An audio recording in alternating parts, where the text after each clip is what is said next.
ไม่เคยรู้จักแต่คิดถึงไม่เคยพูดจาไม่เคยสบตาด้วยซ้ำไปไม่รู้ทำไมหัวใจมันคิดถึง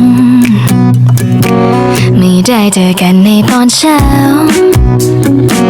ตอนเย็นถึงเฝ้าดูก็ไม่เห็นเลยสักทีไม่รู้ไปอยู่ตรงไหนเธอคนนี้แต่ยังมีที่ตรงนั้นทำให้เราได้พบเจอกันตลอดเลย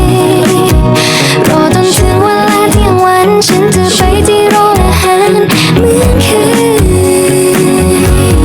ที่ตรงนี้ฉันจะได้เจอหน้าเธอ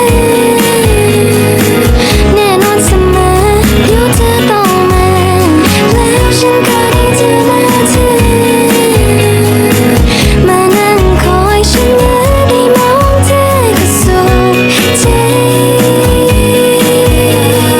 คงไม่มีที่ใดจะดีต่อใจเหมือนเราปาดิยาปาปาปาดิยาปาดิยาปาปาปาดิยา